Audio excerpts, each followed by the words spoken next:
Imagine a family reaching a legal finish line and discovering that the race itself began long before they were allowed to run.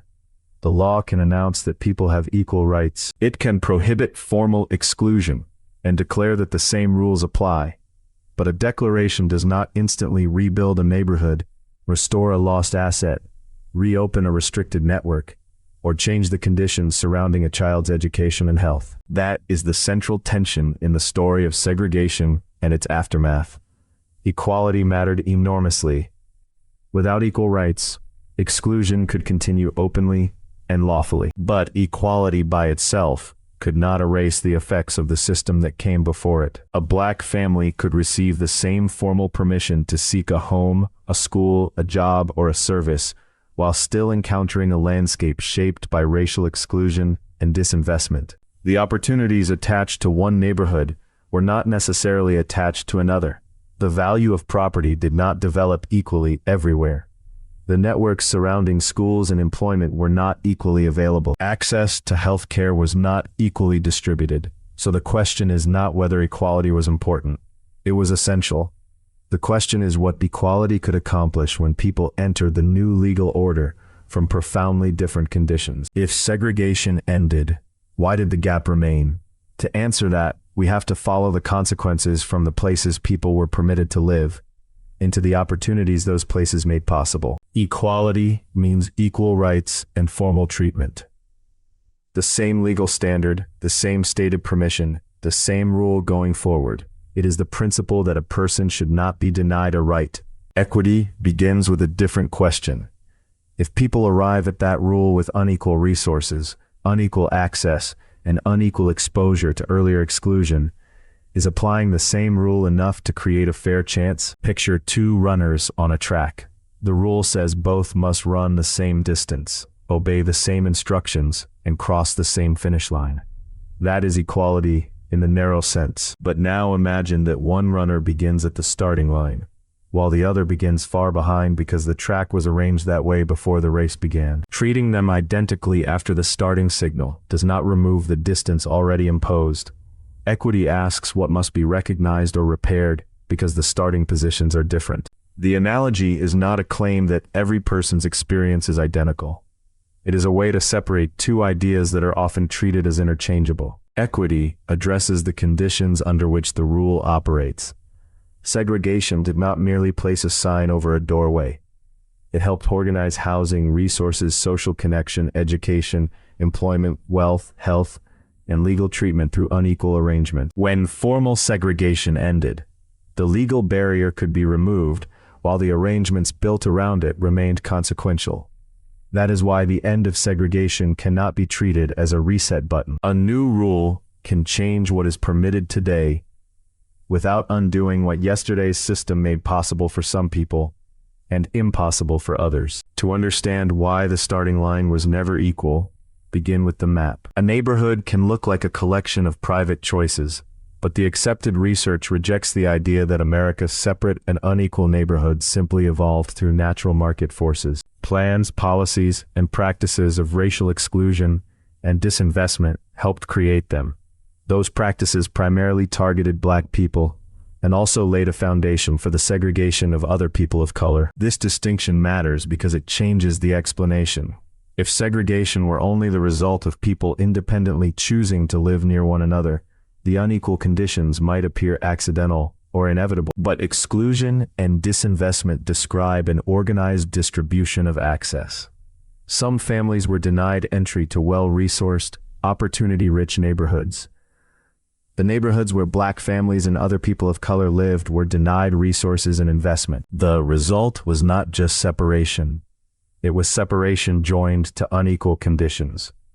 Those conditions became part of the place itself. A neighborhood could carry fewer resources, fewer connections to opportunity, and weaker prospects for the assets located there. A family living in such a place was not simply making a choice in an otherwise neutral landscape. Its available choices had been shaped by forces outside the family's control. The research describes many black Americans as compelled to live in economically disadvantaged and physically deteriorated neighborhoods, produced and sustained by powerful external forces. This also explains why the legal end of segregation did not produce an equal map overnight. The old arrangement had already distributed people, investment, and opportunity unevenly. A legal change could challenge the rule of exclusion, but it did not automatically bring back the resources that had been withheld. It did not automatically make every neighborhood equally connected to schools, jobs, healthcare, or opportunity networks. It did not make a previously restricted asset accumulate value in the same way as an asset in an opportunity-rich place. The map therefore became a record of accumulated decisions. Looking at unequal neighborhoods is not a detour from the question of equality and equity. It is the first place to see why equal treatment began from unequal ground. A neighborhood is more than a location. It is one of the ways opportunity is organized. Where a family can live influences which schools are available, which jobs are within reach, which healthcare connections exist, and which social networks can provide information or support. The point is not that a neighborhood mechanically determines an individual's future. The point is that place changes the opportunities surrounding a person. Segregated housing created racial isolation. According to the research, that isolation harmed opportunities, networks, education, wealth, health, and legal treatment for Black Americans. Each category is connected to the others. A restricted neighborhood can limit contact with networks that connect people to employment. Unequal access to schools can shape educational opportunities. Limited access to healthcare can affect health.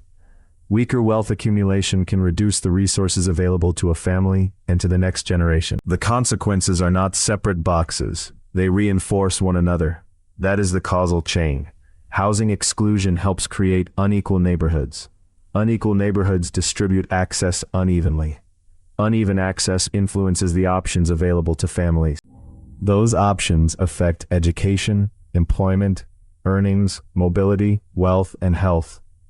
The resulting differences then appear as if they belong only to individuals, even though the conditions surrounding those individuals were not equally constructed. The research specifically connects segregation to limited employment opportunities and earnings, undermined educational attainment, and reduced economic mobility. Children who grow up in more racially segregated metropolitan areas experience less economic mobility than children in less segregated ones. More racially and economically segregated regions also tend to have lower incomes and educational outcomes. These findings do not mean that every resident experiences the same result or that one policy explains every gap. They show that place can transmit disadvantage across time. The legal scholarship makes the connection even more direct. The legacy of governmentally fostered residential segregation continues to cut communities of color off from networks of opportunity such as quality schools, jobs, and healthcare. In this account, residential segregation is not merely a housing issue. It becomes a life outcome system. That is why individual effort cannot be the whole explanation. Effort matters, but effort operates through institutions, locations, resources, and relationships. When those are distributed unequally, equal rules do not create equal access to possibility. The question becomes not only whether a person is allowed to compete, but whether the surrounding system has made meaningful routes to opportunity available. Wealth shows how unequal conditions accumulate. A home can function as shelter, but it can also be an asset whose value changes over time. When racial segregation reduces house price appreciation, it weakens wealth accumulation for Black and brown homeowners. That means two families can hold the same kind of asset while receiving different economic possibilities from it, because the neighborhoods in which those assets are located have not been treated equally. The consequence is larger than a single sale. Wealth can affect what a family is able to provide, preserve, or pass forward. When one household accumulates more from an appreciating asset and another accumulates less from a comparable asset, their future choices diverge. One may have more resources available for education, housing, or an economic opportunity. The other begins the next stage with less accumulated support. The dossier does not reduce this process to one decision or one individual. It describes a pattern in which segregation weakens an important route through which wealth can build. This is also why the phrase starting line is useful. By the time formal rules changed, families had not been holding identical assets in identical neighborhoods for identical periods of time. Some communities had been connected to resources and investment, others had experienced disinvestment. Equal treatment from that moment forward could stop a form of explicit exclusion without equalizing the accumulated position produced by earlier conditions. The same pattern reaches beyond property. The research links segregation to children's educational attainment, employment opportunities, earnings, and economic mobility. Children growing up in more racially segregated metropolitan areas experience less economic mobility than those growing up in less segregated ones. In other words, the neighborhood context is connected not only to what a family owns, but also to how readily the next generation can move into different economic circumstances. This does not mean that outcomes are predetermined. It means that people do not make choices from an abstract starting point. They make them within a structure of access. A family can work hard and still face fewer routes to appreciating assets, strong educational opportunities, job networks, and economic mobility. If the law changes while those unequal routes remain, the formal race has become fairer without making the ground level. Equity enters here as a response to accumulation. It asks how a society should address conditions that were not created by equal competition and that continue to shape the resources available to families. The same history appears in present-day health outcomes.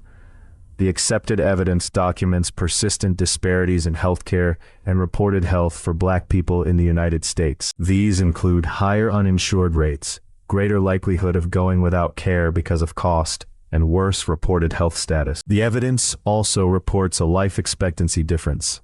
Black people's life expectancy is nearly 5 years shorter than white people's, reported as 72.8 years, compared with 77.5 years. These figures should not be treated as proof that one cause explains every individual experience. They are part of a wider documented pattern.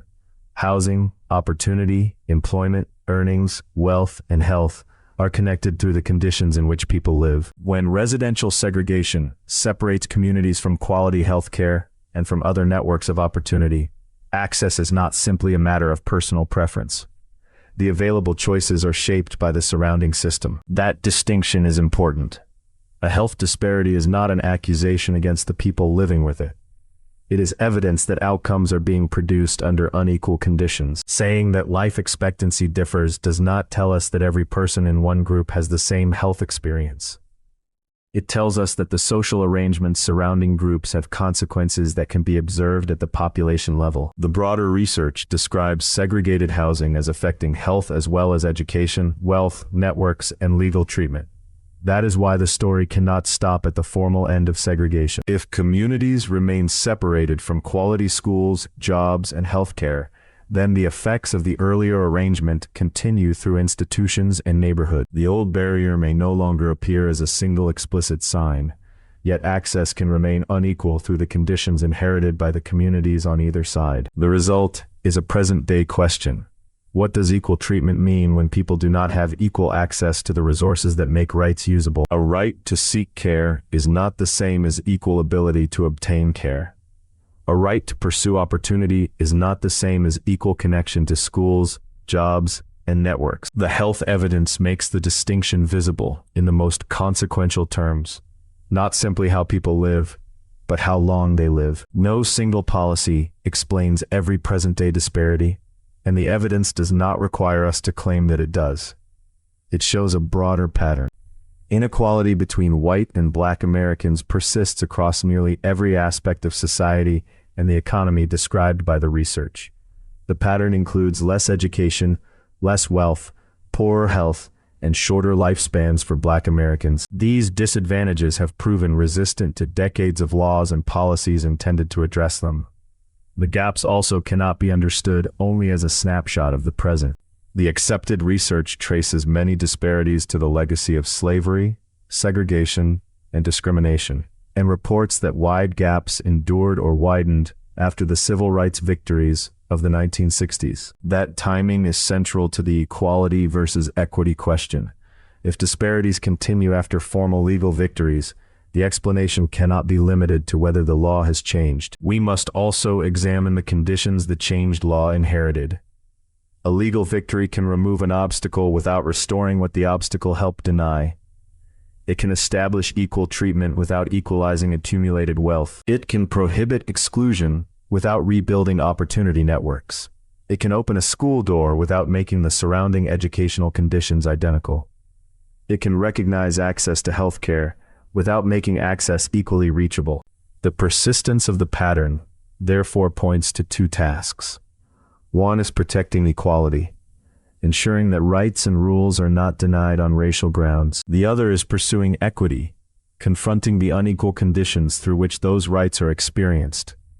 Treating the second task as unnecessary assumes that the first task automatically repairs the past. The evidence shows why that assumption fails. So why would African Americans and other communities of color have needed equity rather than only equality at the end of segregation? The answer is not that equal rights were insufficiently important. Equal rights were the foundation. Without them, racial exclusion could remain a formal feature of the system. Equality was necessary to change the rules and to establish that a person's rights should not depend on race. But the end of formal exclusion did not erase unequal starting conditions. Racial exclusion and disinvestment had shaped neighborhoods. Segregated housing had isolated communities from opportunity networks. Those arrangements had consequences for education, employment, earnings, mobility, wealth, and health. House price appreciation and wealth accumulation were not equally available to black and brown homeowners. Communities of color remained separated from quality schools, jobs, and healthcare. The result was that equal treatment began operating on ground that had already been made unequal. Equality answers one question: are the rules formally the same? Equity answers another: what is required when those rules meet unequal resources, unequal access, and accumulated disadvantage? Equity does not replace equal rights. It supplements them. It does not mean guaranteeing identical outcomes for every person or treating individuals as nothing more than members of a category. It means recognizing that identical treatment can preserve unequal opportunity when the conditions behind people are unequal. An equity-oriented response, therefore, focuses on the conditions that make rights meaningful. It asks how exclusion and disinvestment shaped access to homes and neighborhoods. It asks how unequal places affected schools, jobs, earnings, networks, mobility, and health. It asks what investments or deliberate repairs are necessary when a community has been denied resources and opportunity over time. The point is not to claim that one intervention can solve every gap. The point is to match the response to the structure of the problem. If the problem were only a discriminatory rule applied in the present, changing the rule might be enough. But the documented pattern is cumulative. A family's position reflects not only today's formal treatment, but also the assets, neighborhood conditions, educational access, employment connections, and healthcare access inherited from earlier arrangements. Equity is the principle that those inherited conditions cannot be ignored while declaring the competition fair. The direct answer, then, is both: equality to secure equal rights, and equity to confront the unequal ground on which those rights must operate. Return to the image of the starting line. The legal change mattered because it established that the rules could no longer openly assign rights by race. That was a necessary transformation. But the people entering the new legal order did not arrive with identical homes, identical neighborhood resources, identical schools, identical job networks, identical wealth, or identical access to healthcare. Those differences were connected to a history of exclusion and disinvestment, and the research shows that their consequences persisted. That is the distinction between changing a rule and changing a condition. Equality changed what the law was supposed to permit.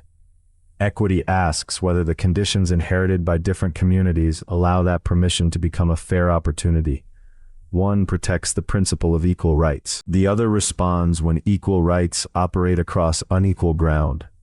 The lesson is not that equality failed or that it should be set aside. It is that equality could not, by itself, complete the work. A fair system needs both: rules that apply equally and serious attention to the unequal places, resources, and opportunities those rules inherited. Equality opened the legal door. Equity was necessary because people had never been standing on the same ground.